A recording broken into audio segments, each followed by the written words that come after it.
से देखा जितने छोटे व बड़े पाप है वे सब के सब अन्न में वास करते हैं।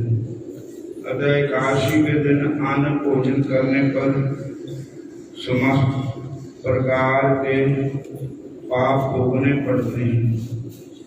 मनु महाराज कहते हैं, धान, जौ, तिल, चना, मूंग, मसर, गेहूं, मक्का, बाजरा आदि एकादशी में इनका सेवन करने से मनुष्य को पाप का भागी नरकामी होना पड़ता है। मार्गशीर्ष अगहन शुक्ल पक्ष की एकादशी का नाम मोक्षदा एकादशी है। ब्रह्मांड पुराण में श्री कृष्ण युधिष्ठिर संवाद में भगवान श्री कृष्ण से इस एकादशी के बारे में जानना चाहा और पूछा इस एकादशी का क्या नाम है तथा इस व्रत को करने की क्या विधि है, इसको विस्तार से बताइए। युधिष्ठिर की प्रार्थना सुनकर भगवान श्री कृष्ण बोले कि हे राजेंद्र, ध्यान लगाकर सुनो। अब मैं तुम्हें जीव का कल्याण करने वाली मोक्षदा एकादशी की कथा सुनाता हूँ। ये एकादशी व्रत समस्त प्रकार के पापों का नाश कर देती है। हरे कृष्णा हरे कृष्णा। इस प्रकार के दिन भगवान श्री हरि की तुलसी मंजरी, धूप, दीप, नैवेद्य आदि से पूजा करनी चाहिए और इस एकादशी व्रत के पालन करने से वाजपेयी यज्ञ का फल मिलता है। इस एकादशी के महात्म्य की कथा इस प्रकार है। हरे कृष्ण। बैखानस नाम के एक राजा चंपक नगर में राज करते थे। वे धर्मात्मा होने के साथ ही प्रजा पालन भी करते थे। उनके राज्य में वेदज्ञ ब्राह्मण निवास करते थे। एक बार राजा ने स्वप्न में देखा कि उनके पिता नरक से पतित हो चुके हैं तथा अनेकानेक रोगों से ग्रस्त होकर परेशान व दुखी होकर फूट फूट कर रो रहे हैं। ये स्वप्न देखकर राजा बड़े विस्मित हुए और दुखी होकर वेदज्ञ ब्राह्मण से जाकर स्वप्न की बात कही कि उनके पिता नरक से अथवा अपना उद्धार चाहते हैं।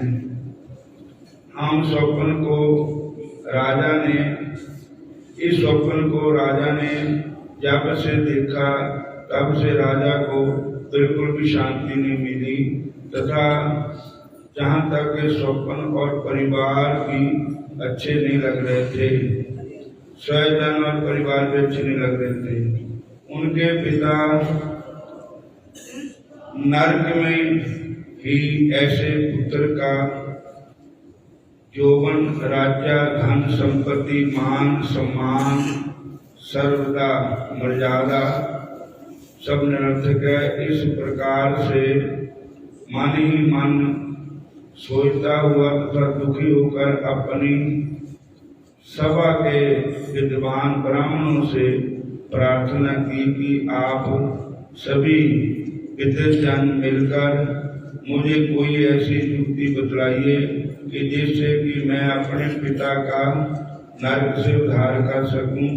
राजा की प्रार्थना सुनकर ब्राह्मणों ने कहा कि हे राजन, निकट ही महर्षि पर्वत मुनि का आश्रम है। उन्हें भूत भविष्य व वर्तमान की सभी बातें मालूम रहती है। आप उनसे जाकर अपनी समस्या कहिए। वे समर्थवान हैं, ज्ञानी हैं, समाधान अवश्य कर देंगे। तथा इस तब महाराज विखानस अपने प्रजाजनों के साथ पर्वत मुनि के आश्रम में जा पहुंचे। राजा ने महर्षि जी को आदर से प्रणाम किया और ऋषि ने राजा से उनके राज्य का कुशल क्षेम पूछा। तो महाराज विखानस ने कहा, हे प्रभु, आपकी कृपा से राज्य के सभी हाल कुशल पूर्वक हैं।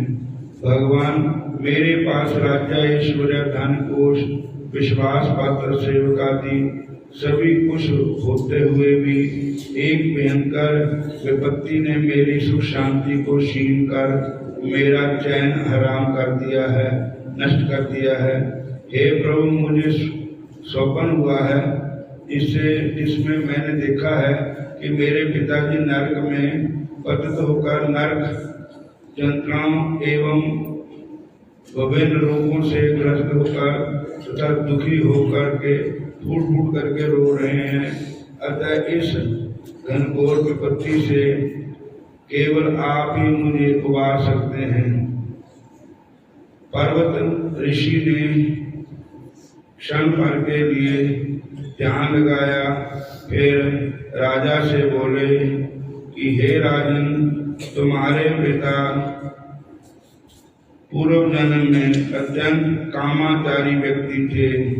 उन्होंने वृद्धावस्था में शक्तिहीन होते हुए भी विवाह किया था। उनमें से एक पत्नी के साथ तो प्रेम करते हुए सुख भोगा करते थे और दूसरी पत्नी से सारे जीवन बात तक नहीं की। इसी पाप के कारण फलस्वरूप तुम्हारे पिता को ये महान कष्ट हो गया। यदि इससे बचने का कोई उपाय नहीं किया गया तो भविष्य में उन्हें और भी अधिक कष्ट भोगना पड़ेगा, क्योंकि जिसको उन्होंने आश्रय दिया हरे कृष्णा, उसका ढंग से पालन पोषण तथा प्यार नहीं देने से उनके दुखी मन के अभिशाप के फलस्वरूप उन्हें नरक भोगना पड़ेगा। ऋषि की इन बातों को सुनकर राजा ने हाथ जोड़कर कहा कि हे महात्मन, कौन से धर्म, दान, व्रत आदि के करने से मेरे पिता को इस महान कष्ट से मुक्ति मिलेगी? आप वह अवश्य कहिए। तब भगवान श्री कृष्ण ने जो महाराज युधिष्ठिर से कहा कि राजा की प्रार्थना की सुनकर पर्वत मुनि ने कहा कि हे राजन, मार्गशीर्ष मतलब मकर महीना, अगहन महीने की शुक्ल पक्ष एकादशी, जिसका नाम मोक्षदा एकादशी है। आज गीता जयंती भी है। आज कुरुक्षेत्र में बहुत बड़ा सम्मेलन हो रहा है। गीता जयंती आज है और मोक्षदा एकादशी इसीलिए इसको कहते हैं। आज के दिन अर्जुन को भगवान श्री कृष्ण जी ने मोक्ष का उपदेश, गीता जी का उपदेश दिया था। और अगहन महीने की शुक्ल पक्ष एकादशी, जिसका नाम मोक्षदा एकादशी है, इसका अपने प्रजाजनों के साथ मिलकर नियम पूर्व व्रत करें और प्रतिज्ञा करें कि परस्त्री गमन कदापि न करें, न ही किसी आदमी को ऐसा करने की अनुमति दें। और व्रत का फल अपने पिता को दान देवे, तभी तुम्हारे पिता का नरक से उद्धार हो सकता है तथा परमेश्वर की कृपा से स्वर्ग की प्राप्ति कर सकता है। इस प्रकार मुनिवर का निर्देश सुनकर तब ने दंडवत प्रणाम करके वहां से अपने राज्य से वापस आ गए। आकर के मार्गशीर्ष महीने के शुक्ल पक्ष की काशी का स्त्री पुत्र से प्रजाजनों के साथ मिलकर विधि पूर्व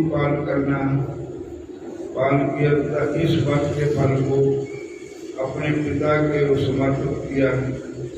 उसके पिता इस मोक्षदा एकादशी का फल प्राप्त करके स्वर्ग गति को प्राप्त हो गए एवं अपने पुत्र विखानस राजा को कल्याण होने का आशीर्वाद देकर धन कर दिया।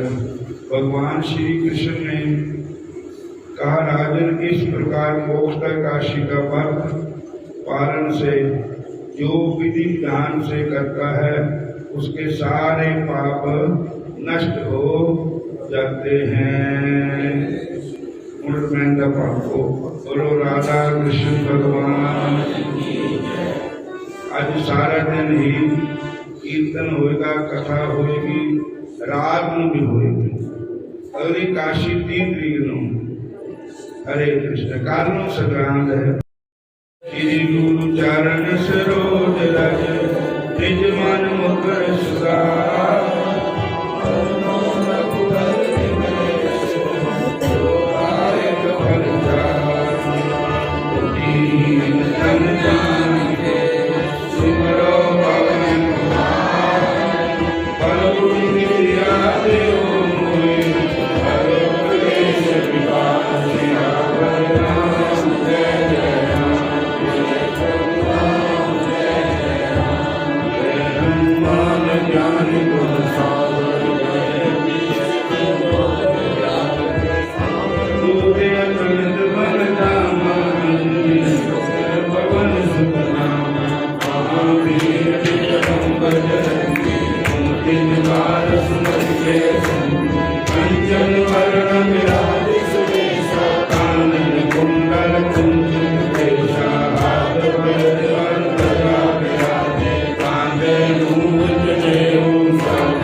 महावीर जब